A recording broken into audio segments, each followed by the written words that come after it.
Hello again, Richard from WYOY Webcast. In this short video, I'm going to explain to you, based on what I've explained before. If you haven't seen those videos, please go back and watch them, okay, before you get to this one. Because this video is going to be more of a touchy subject with a lot of people out there. Because I'm going to be talking about God. And from a certain point of view, I'll be disrespecting religions as a whole, although that's not the real point of these videos and or of my channel, okay? But initially that's what it's going to look like, and bear with me, that's not what it is. This is about enlightenment, okay? This is about understanding the true nature of the universe, the true nature of ourselves, the true nature of God, okay? So bear with me. There's no malintent. There's no wish to insult. There's no wish to put anybody else down. But you have to hear me out, all right? To do me justice and to do the premise of what I'm trying to do justice, all right? Okay. Now, again, let's go back to the bowl of water, okay? Imagine a bowl of water, the two-dimensional surface of the water, bring it up, and so here's our universe, okay? So initially, and remember I said that everything throws energy everywhere, and as the energy waves going back and forth, they average out. They will actually make the surface of the water look calm, even though you know you've got energy crisscrossing in every direction. Okay, well, was it always like that? If you adhere to the Big Bang Theory, no, it wasn't. And here's where I am making a stretch in terms of trying to imagine the beginning of the universe. I don't for 1 minute believe I'm really that smart, okay? I don't think any of us are that smart yet, but I'm still going to attempt to explain the beginning of the universe, or the beginning of energy moving, okay, in order to bring up the big picture of the universe and show our true interconnectedness, okay? Okay, all right, because this video is going to be touchy because, okay, I'm talking about God, the real God, and that's where I'm kind of disrespecting religion, because I find that religions as a whole, they humanize God. They humanize God in the sense that he's some kind of being who's just outside of Earth, let's say, or just outside of our solar system, and he's just watching over us. Everything else happening in the universe he don't care about. He's just kind of looking at us. Okay? Or it's this guy with a white beard somewhere, this super intelligence, and he's judging us and this and that, and nah, that's just not it. Okay? This is where, oh boy, I'm going to piss a lot of people off here.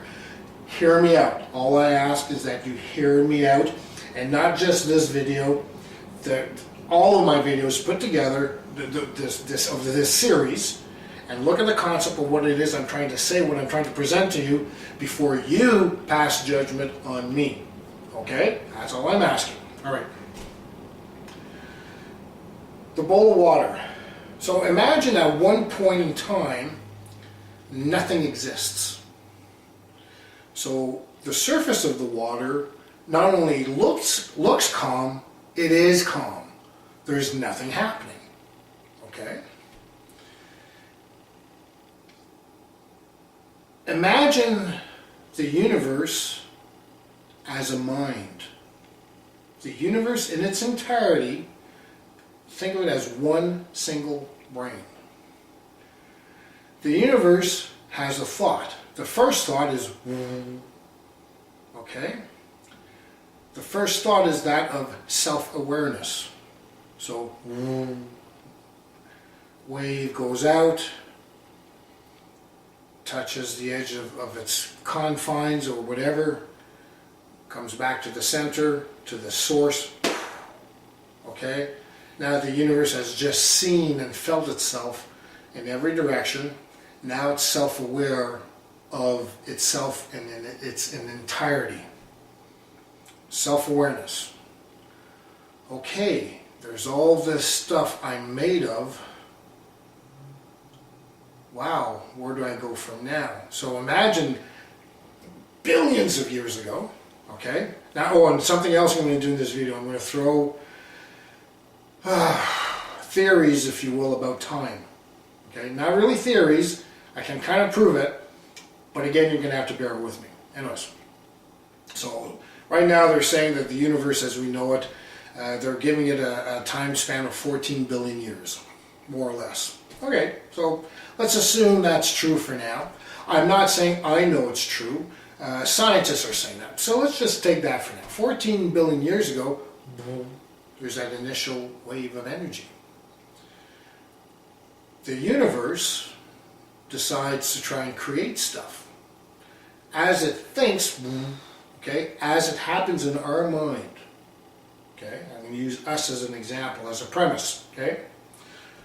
When you think of something, I don't know, I think of a ball, blue ball. Okay, I got a blue ball in my head. I'm thinking of a blue ball, I can see the ball, I can see it's blue.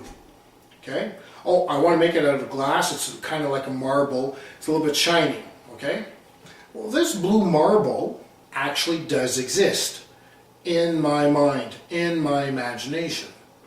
It's a construct that has an impact on the rest of me. Okay? Because I see it in my mind. So the fact that I can observe it, see it, it's there in my mind. Okay? So the universe, being the universal mind, same thing happens. Only because we're in the universal mind, whatever the mind thinks of comes into creation and exists, the same as in my mind. Okay? But because it's the ultimate, and I'm not really sure if it is the ultimate, but for now let's keep it at that, it will actually have existential form. It'll exist in some real form that is touchable. Okay? So if you take that as a premise, well then God, the universe, the real God, started thinking about different things. So I don't pretend to know what the path of everything, what God was thinking, okay, from the get-go to now. No. And you might be saying, yes, but Richard, you're putting your human perception on God here. How can you even dare to do that? Well, if I am a child of God, I should be able to understand some of it, right? If I was really created in God's image, and I'm not talking about this, I'm simply talking about the waveform. I'm talking about my mind being able to imagine and create things within its confines the same way as the universe can. So the universe, over a long process of doing different things, has created everything that we see now in the universe, including me.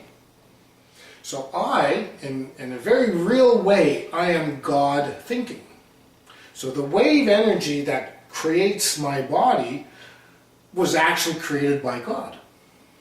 So God thinking about humanity, thinking about people, thinking about stars, thinking about earth, trees, dogs, cats, whatever, okay? By thinking about it, being the real God, being that we are constructs of God's mind, we come into being. The same way things come into being in my mind, being a child of God. Am I freaking out yet? Good. I hope I am. All right. So if we go back to simpler days, I can see, the whole notion of I gotta come back to the present. The whole notion that we were given the power to choose, to decide. That was a gift from God. Yes, it was, but it was also God's gift to itself at the same time. I say itself because God is everything. Male, female, whatever. It's both sides of the equation. Yin and yang, plus, negative. good, evil, whatever. God is everything. Everything, because everything is in the universe is of God, God is everything, okay? So you can describe any way, God any way you want, it's always going to be true because everything is within God's mind, okay? All right. So, again, let's go back to simpler days. God thinks of a tree. Oh, tree. Is that beautiful?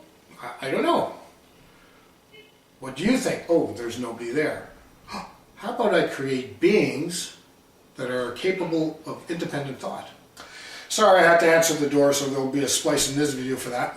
Anyways, so God thinks. So God imagines a tree.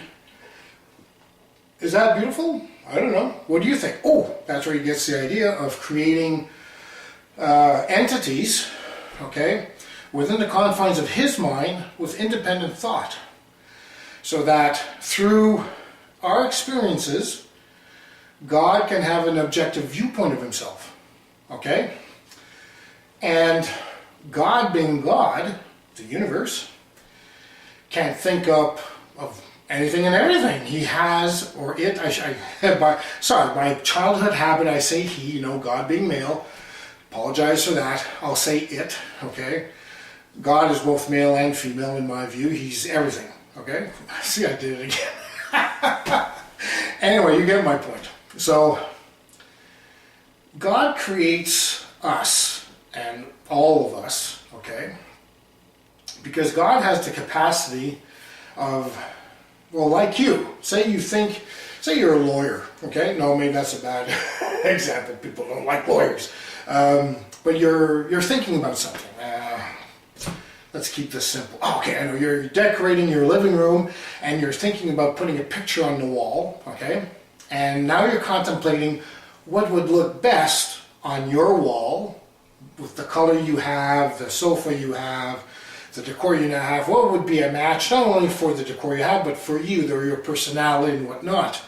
Whether you're alone, with family, well, what would be a good thing to put on the wall? So now you're thinking about different possibilities, right? Okay. Well, God in anything that he, she, oh, that's a nice way of putting it, can contemplate, would want to think about every possible permutation. So when people go around asking the question, oh, why does this happen in my life?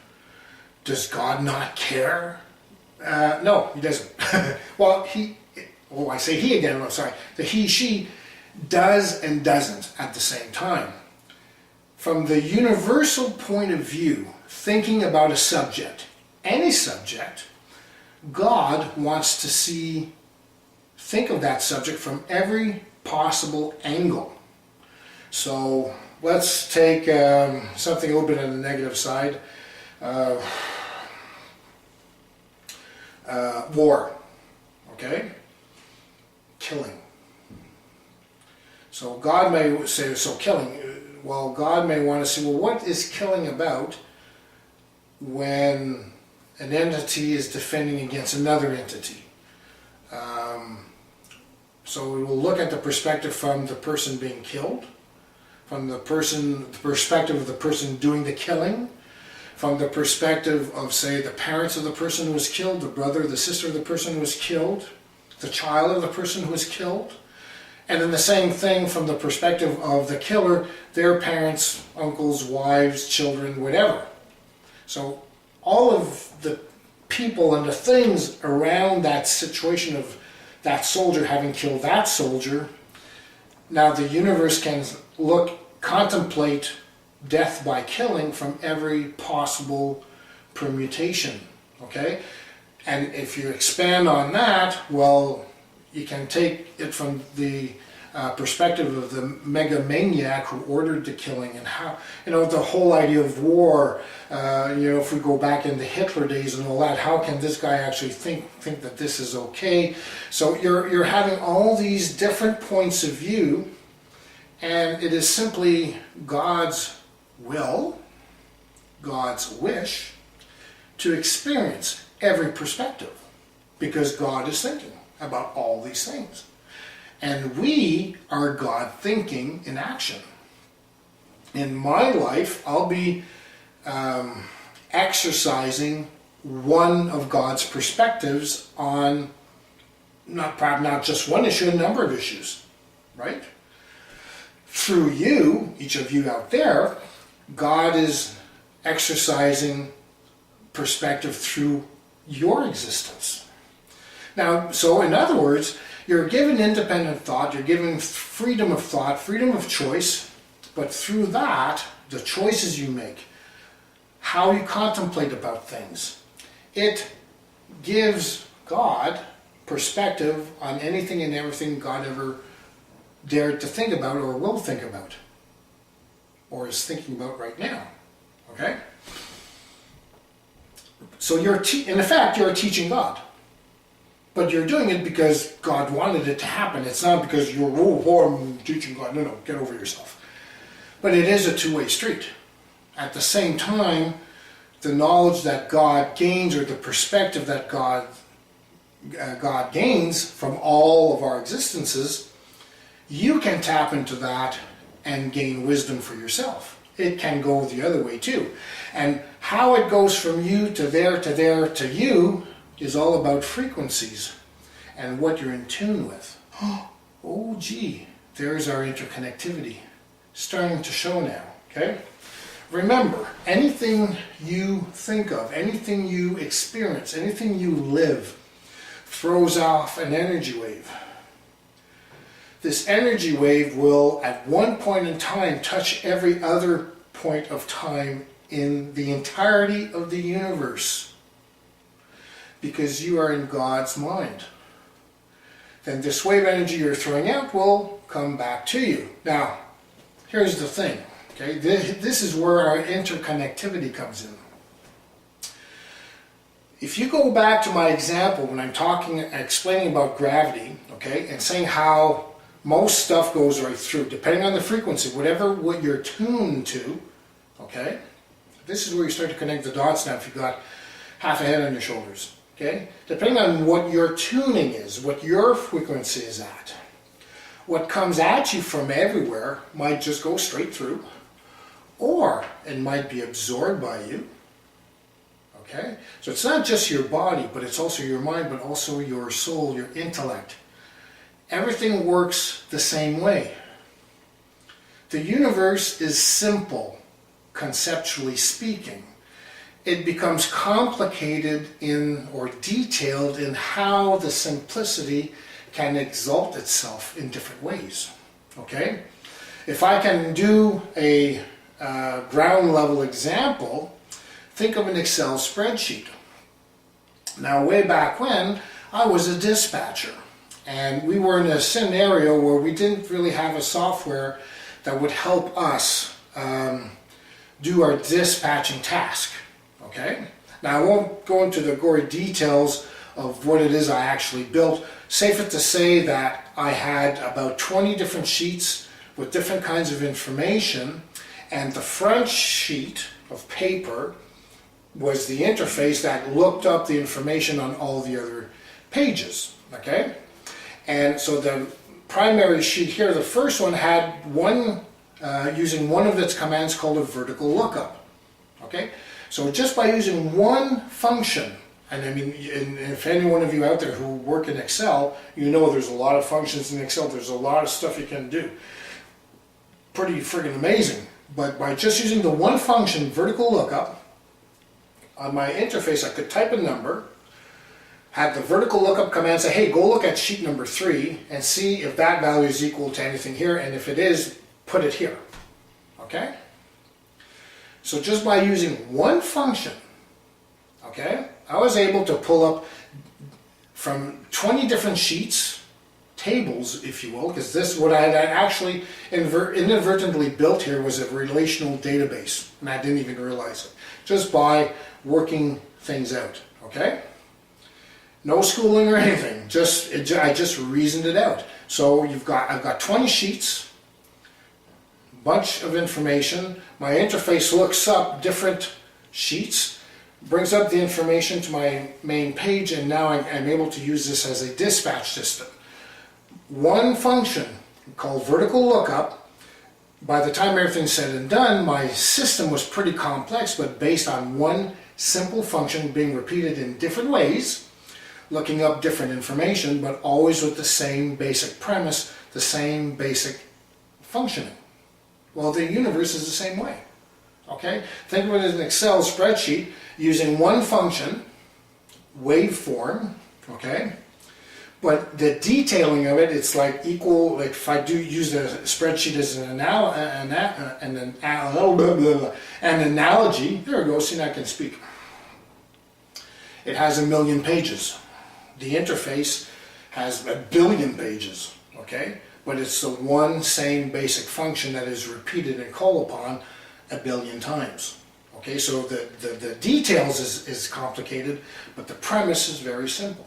Just exercised 1 billion ways, different times, different call-ups of information. Okay? And that really is what the universe is all about. Okay, so now you have an independent thought. You're living one perspective of God thinking about, say, love. Okay? So you're going through a love-hate relationship with your ex-wife or whatever. Think of it. Think of just take your life. Think of the things that have happened in your life.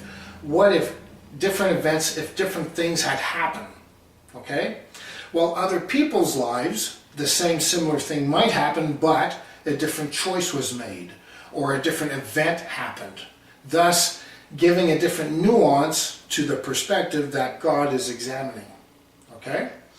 And you in turn, like I said, you can call upon this conglomerate of knowledge which is actually floating around everywhere in space, remember? Okay?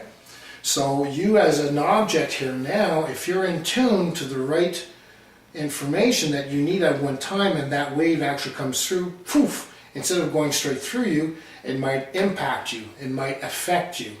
Maybe it'll be refracted by you, or maybe a piece of a certain type of information or knowledge.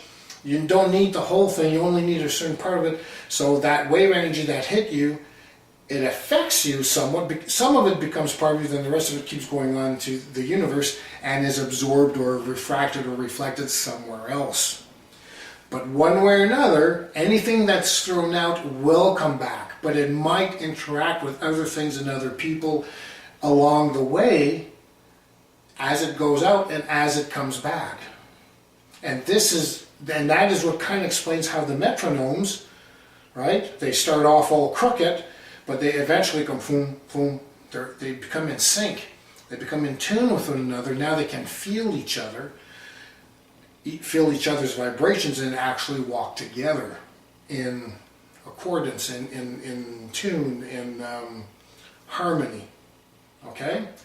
And I believe human beings can do the same thing if we tune ourselves to it. Okay? But anyway, the whole point here is I'm explaining how the mind of God can create a thought, or a lot of thoughts, and that we are part of that thinking process. Now,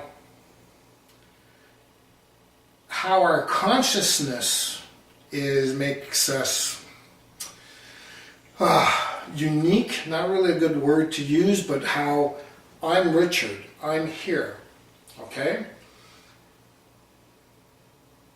What keeps Richard together? Now, again, I'm going to throw a little bit of science at you. We know that different parts of our bodies will be totally replaced in, say I think the heart is like 5 years, the liver 10 years, or whatever. It doesn't really matter. So it takes about 10 years or 12 years, where every 10 or 12 years you actually have a totally new body. All the cells that were you 12 years ago have died off. They went throughout your garbage system, your garbage disposal system, if you know what I'm talking about, if you know what I mean. Okay? And you were replaced with new material, yet somehow you're still you. Okay, you've evolved a little bit, you've become a little bit more mature, a little smarter, a little older, a little bigger. Took on a little bit more mass as I went along. But I'm still essentially me. How is that? Well, it's because the pattern of Richard was maintained. Okay? All right, so I think I'm going to stop the video here. I think I gave you enough in terms of thinking about God and the consciousness of God and us. One more thing I will add, though. You know, when I was saying, well, why does God allow this to happen and that to happen? Now you know. And does that mean to say God is uncaring? No, not at all. But you've got to understand from a universal point of view, whatever it is you might suffer at any point of time, okay, when you consider that time relative to the existence of everything, time of everything, it's very little pain. It's not even a pinprick, okay? And your consciousness, along with mine, along with everybody else's, over the course of time, will benefit from all these experiences. So at the end of the day, good, bad, or in between that's happening in your life right now will end up being something good in the long run, because it will teach all of us how to be better selves, including God. Okay? It's a two-way street. So now when you think of it that way, oh yeah, okay, it might make it a little bit easier for you to understand, well, why does God let this happen? Well, because he has to live, or it has to live, or wants to see a certain perspective of something it is thinking about. And actually, so are you. A lot of people say that we choose the lives, or our souls choose the lives that we have, because we want to live certain perspectives, okay? Which would make sense if we really are children of God. Well, why wouldn't we want to be like God? And we want to experience different perspectives too. So if you believe in reincarnation, and where in one life you're a warrior, in another life you're a woman, in another life you're a man, in another life you're a politician, in another life you're a poor person, in another life you're a millionaire, you're going through different permutations to see different perspectives of life for yourself. And the truth is we all do this. And whatever it is we all learn, we actually throw those lessons out into the universe, and for anyone who's tuning in on any particular lesson, they can glean knowledge from our collective experience. We really are interconnected. Okay? And that's it. So, I'll let you gobble up what I just said, think about it, and let it sink in before you go to the next video, because the next video is about religion itself. And I'm going to throw another curve at you, okay, in terms of what I believe is how human beings came to exist, okay? So I went from the universe mind to how, as individuals, we're interconnected. Oh, you know what? I'm going to correct myself. No, I'm not going to talk about religion right off the bat. I'm going to talk about time first, and then I'll talk about religion. God, I'm glad I corrected myself. So the next video is going to be about time and how everything is relative. Okay? Richard here from WYOY Webcast. We'll talk to you later. Bye for now.